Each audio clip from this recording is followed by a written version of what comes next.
Zola Levitt presents with Dr. Jeffrey Seif.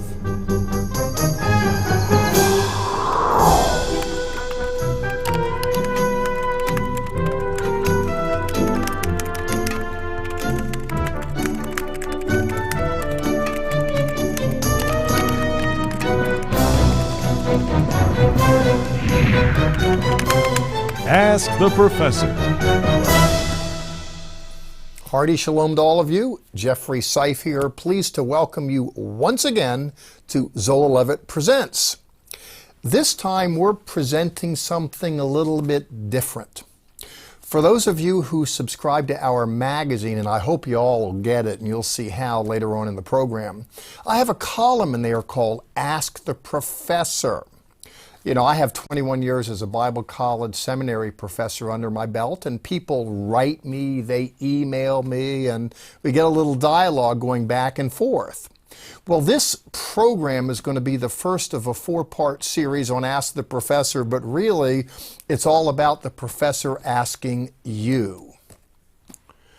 What do I want to know? I want to know if you know how Jewish the Christian story really is. What I want you to do is grab your Bible, open it up to the Gospel of John, get a notepad if you want, grab a pen. I'm going to be pitching questions your way, and this is going to be one of those how smart you think you really are.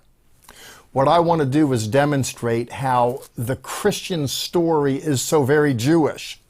And the reason why I'm beginning with John is because after I came to faith in Yeshua, that is Jesus, I was given a Gospel of John and told to read it. And as I've talked to others, I've been informed that similarly, others right after coming to a faith in Yeshua Jesus have alighted upon the Johannine Gospel to cut their teeth on the essence and substance of what it means to be Christian. Well, what I want to demonstrate again here is how the essence and substance of what it means to be Christian, according to John, is really rooted in the Jewish Bible. Okay, that's what I have on the menu. Let me pitch it to you. A variety of questions. Okay, in John's Gospel, and here, let me read my own questions and see if you can work through the answers. When John begins his famous gospel, what does he have in mind and possibly in hand? And the question might be a little nebulous. Let me just read the beginning of the Johannine Gospel. Therein we're told, in the beginning was the Word, and the Word was with God, and the Word was God. He was in the beginning with God. All things were made through him, and without him was not anything made that was made. My question is, what do you think he has in mind when he is giving voice to this kind of understanding? When he harks to what he has in mind and in hand, could it be the Gospel of Mark to tell the Jesus story? I subscribe to the Mark in priority hypothesis, that is, Mark wrote first. Does he have Mark? Is he thinking of Jesus' death on the cross? Third, is he thinking of Genesis chapter 1? 4, is he speaking or hearkening to Isaiah's prophecies of a coming deliverer? What say ye? Well, I'll tell you what say me. In Genesis chapter 1, verse 1, it starts off, Bereshit bara Elohim hashamayim v'et haaretz. In the beginning, God created the heavens and the earth. And then we're told as we read on, V'ruach Elohim archefet al pnei hamayim. The Spirit of God was moving over the face of the waters, participating in creation. In Genesis chapter 1, verse 26 in Hebrew, Vayomer Elohim na'aseh adam b'tzalmenu kidmutenu. God said, let us make man in our image and in our likeness. When John, in his prologue, in his prelude, harks to, in the beginning was the Word, and the Word was with God, etc., I think he has the Hebrew Bible in mind, the very first breath, showing that the Jesus story is rooted in the Genesis story, the very first breath of biblical literature. So much for that. If one looks at the very first breath of gospel literature, in the Markan gospel particularly, and early on elsewhere, we're told that Jesus' ministry is validated by a fellow named John the Baptist. I'm tempted to ask, was John the Baptist a Southern Baptist or an Independent Baptist? But I think you wouldn't take kindly to that, because obviously he wasn't. Well, what was he then? It's a reasonable question. It's one that's asked. People inquired of Jesus, who are you? There's certain measured confusion that we need to sort out. If you look in chapter 1, verse 19, we're told, this is the testimony of Yochanan. We know as John, but I like the Hebrew, Yochanan. When the Yehudim, the Jews, sent priests, Kohanim, and those of the Levites from Jerusalem, and they asked him, who are you? Here John is asked to give asked to weigh in, to give voice to who he was. And we're told in verse 20, what? Who is this person? This John who was baptizing? It's a reasonable question, it seems to me, but let me just say we'll work on that question later. With regard to baptism, was baptism itself unique to the Christian era? That's the question I want to ask. You'll see a photo on the screen of a mikveh, of a ritual bath, dated to Jesus' period. What was it used for? A, bathing. B, storing grain. Ritual immersion is the third, or water storage. The answer to the question is ritual immersion, and the reason why I say that is questions associated with who this Baptist was aside. Worth noting is the fact that baptism was around. This John was baptizing people before Jesus began his public ministry, and truth of the matter is Jews were being baptized before Jesus came forth, and then you have the introduction of being baptized in Jesus' name. Oh, this story is Jewish to the core in my estimation. But don't take my word for it. Come with me on the journey and let's explore how Jewish the Gospel of John really is.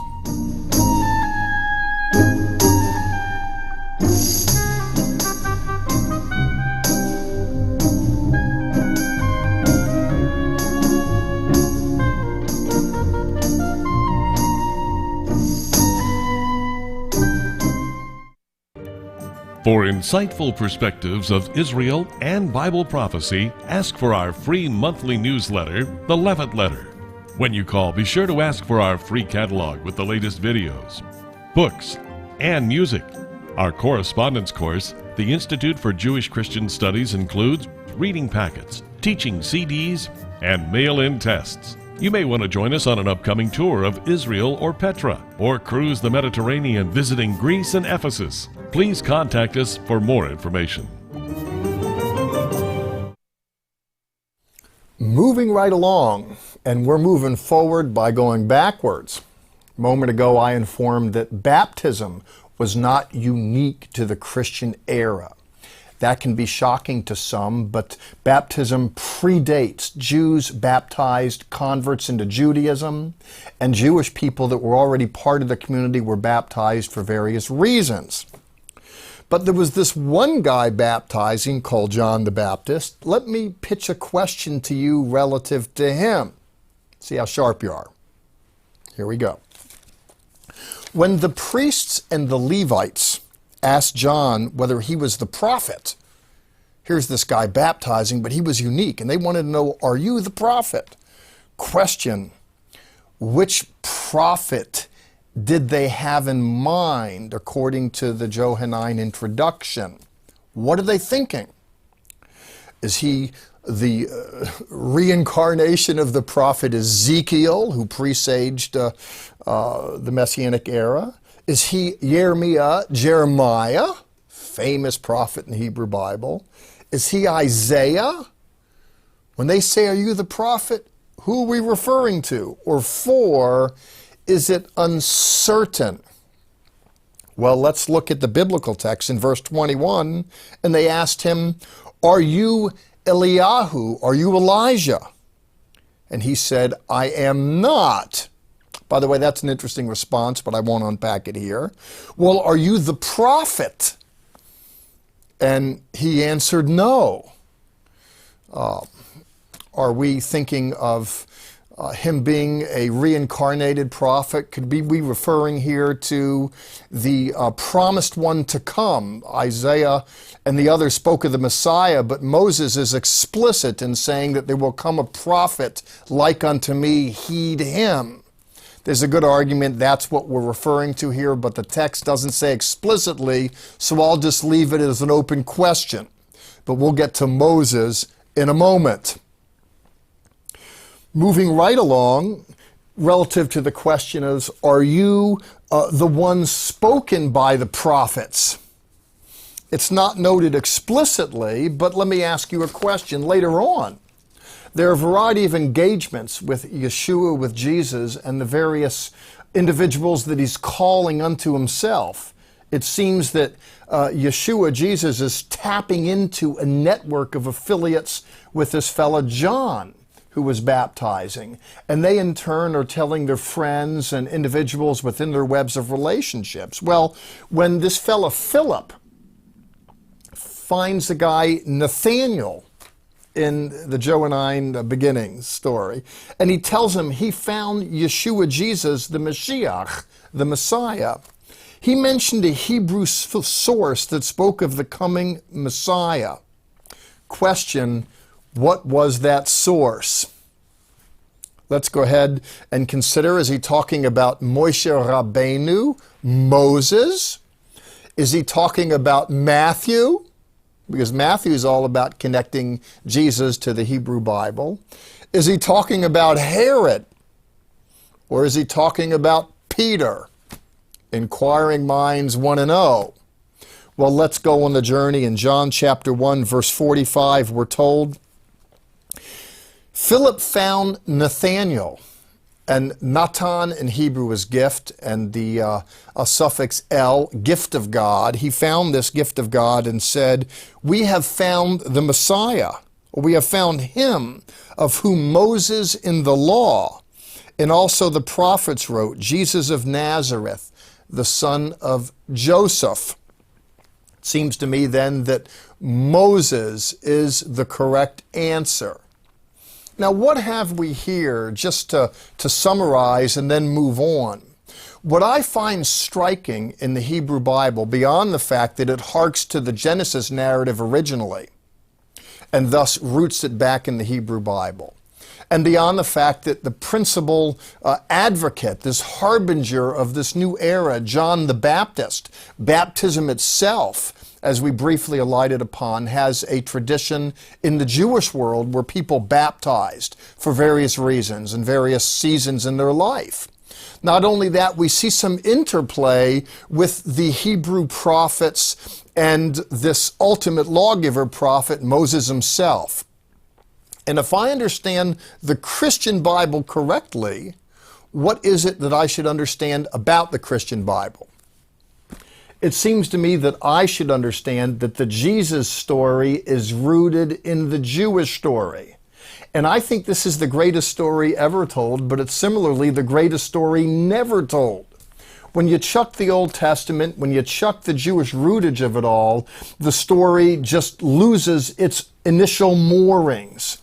And it seems to me in no uncertain terms that John wants it moored in Jewish culture and tradition.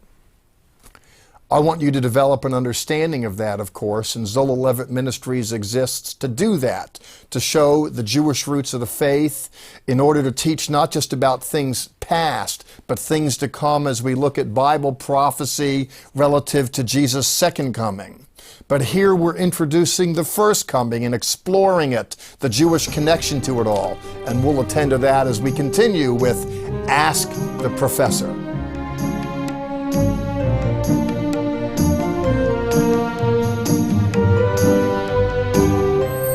My suggestion, come to Israel. You'll enjoy it. This 9-10-day trip has totally revolutionized the way I look at the profound meaning and the history behind everything. And we've seen a lot of great things. We've learned so much. What could be more special than coming to God's land with God's people? If you want to fall in love with Israel and God's chosen people, I invite you to come. You will not be disappointed. Join us in Israel for a trip of a lifetime. Tachlis. It's a Jewish word for bottom line. And here it is. I want you to join me in Israel. And you need to meet Tracy, who's going to help you get there. Good to see you, Trace. Great to see you. Travel manager. You're all about helping people get to the Holy Land, yes? I am. We are going in just a couple months with our largest tour, and it has been a joy to work with the travelers. I think what they find in me is just someone they can depend on, they can call. I handle every detail. We have about 7 or 8 staff members in Israel that are taking care of logistics. During the trip, I handle everything before the trip, and so it's just a real joy to work with the people. I get anxious sometimes with details. You know, whenever I have to go online for something, I just kind of blur. I wonder if there are people that want to go to Israel, but they're just, oh, what do I have to do? Packing and getting ready. And right. I think what we offer, Dr. Seif, is most tours don't have someone, of course, like you. You are the main draw, and I want you to know that Dr. Seif is on every tour, and it's been awesome to have you, Dr. Seif. And then what I do is I handle all the details.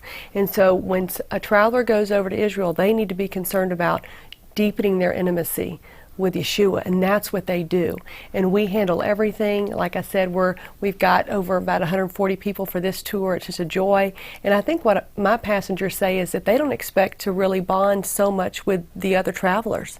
They go, they meet the Lord, they have a fabulous time. We actually have been going to Israel for 28 years, as you well know. I never canceled one trip. We're a guaranteed departure tour. All the details are handled. You come with us, you will meet the Lord, you will hear Dr. Seif in person, and I think it's just going to be a joy.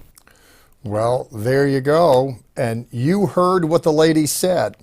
One more point, not only are you engaged in helping people to get there, but when they're there in a strange country, not that it's super strange, but it's new, you're like a traveling concierge to help everyone solve problems in the land. Absolutely. Every bus has its own travel liaison, as you said, its own guide. You're on the bus. It is just a great experience for the people because they don't have to worry their head about one detail. They're paying to come on this trip, and we take care of everything. There you go.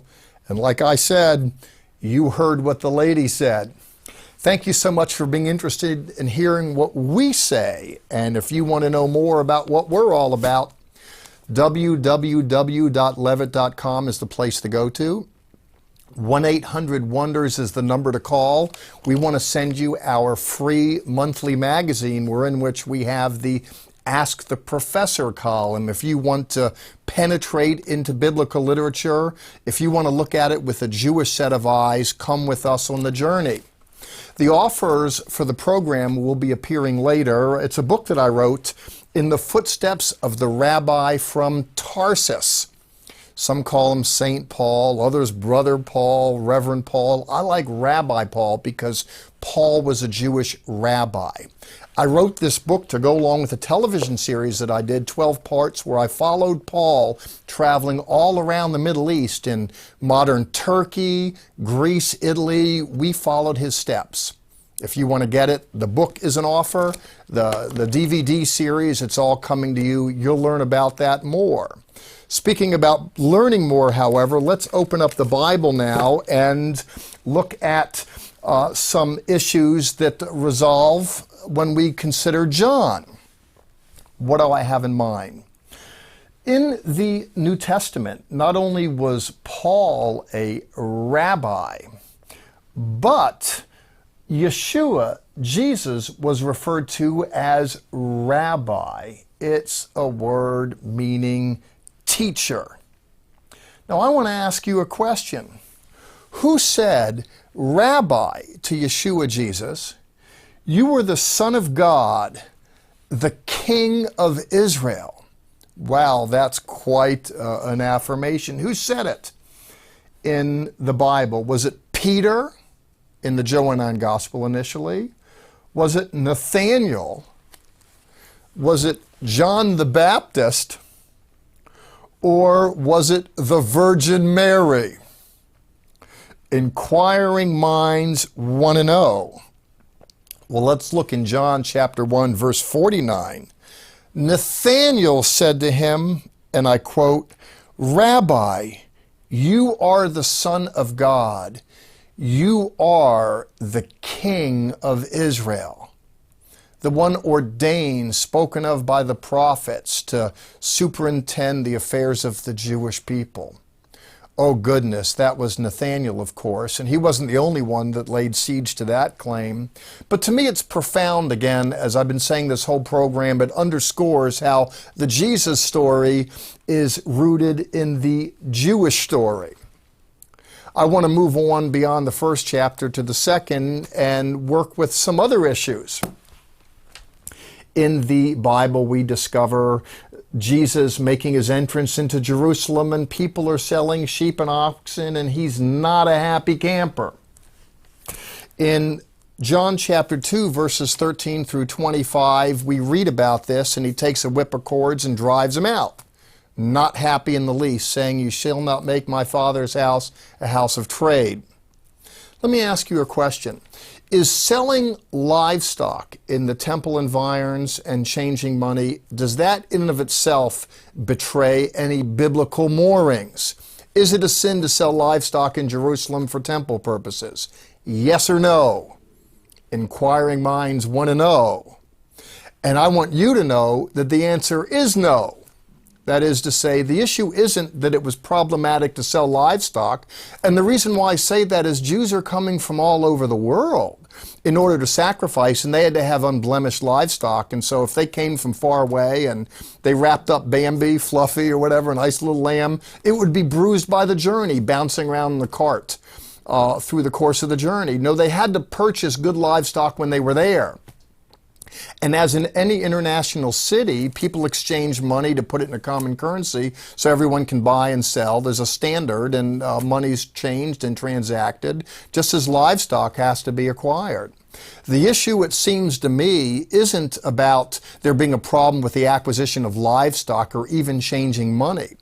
No, the problem is that there were exorbitant rates attached to that. It's kind of like if you're traveling through an airport and you're hungry or thirsty, you'll stop in a shop and the prices are bumped up a little bit oftentimes. And why is that? Because they got you.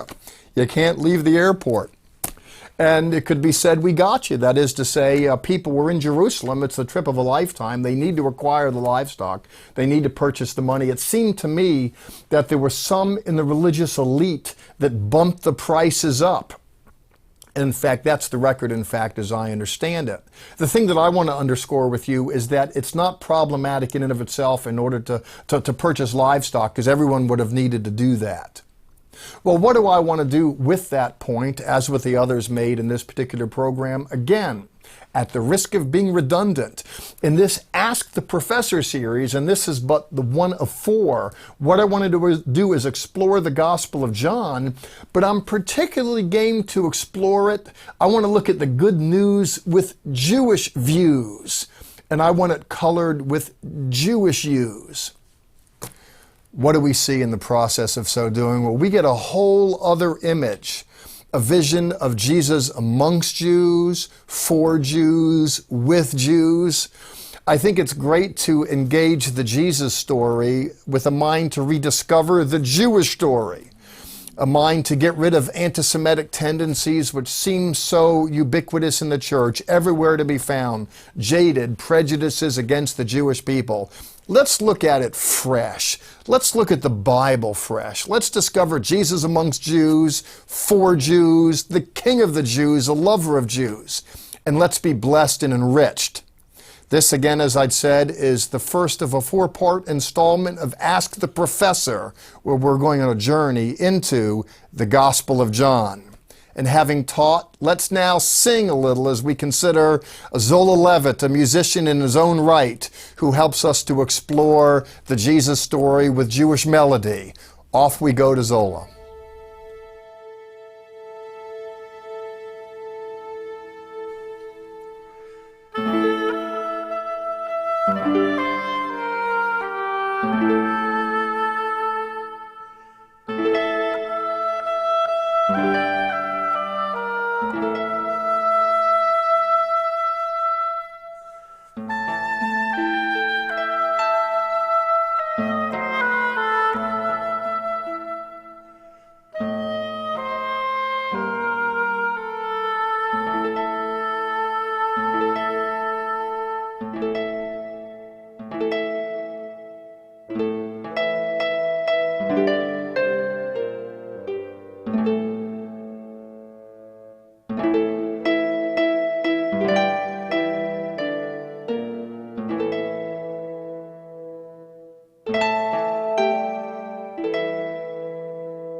Well, there you have my predecessor, the late Zola Levitt, with some inspiration.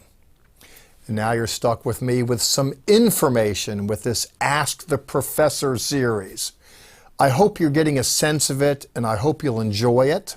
If you're all about it, you can check us out at www.levitt.com. We want to get some information to you. You can find us on Facebook. However you get to us, I'm good with that. Thank you for going on the journey with us. And as you go now, Sha'alu Shalom Yerushalayim. Pray for the peace of Jerusalem. Our offer on this program, In the Footsteps of the Rabbi from Tarsus, both the book and the set of 3 DVDs. Journey with Dr. Jeffrey Seif in the footsteps of the Apostle Paul, visiting Ephesus, Corinth, Athens, and Rome. The DVDs contain 12 30-minute programs that serve as a unique reminder of Paul's Jewish heritage and of his mission to a fallen world. Enhance your understanding of Christianity's Jewish roots. Ask for the book, the set of 3 DVDs, or both. Call 1-800-WONDERS and ask for In the Footsteps of the Rabbi from Tarsus. Also, please call toll-free or write to receive our monthly newsletter, The Levitt Letter. It's absolutely free and contains insightful article and news commentary with a refreshing perspective you won't get from the mainstream media. The Levitt Letter is also available at levitt.com, along with current and archive TV programs, our national airing schedule, and much more. Please remember, Zola Levitt Ministries depends on tax-deductible donations from viewers like you.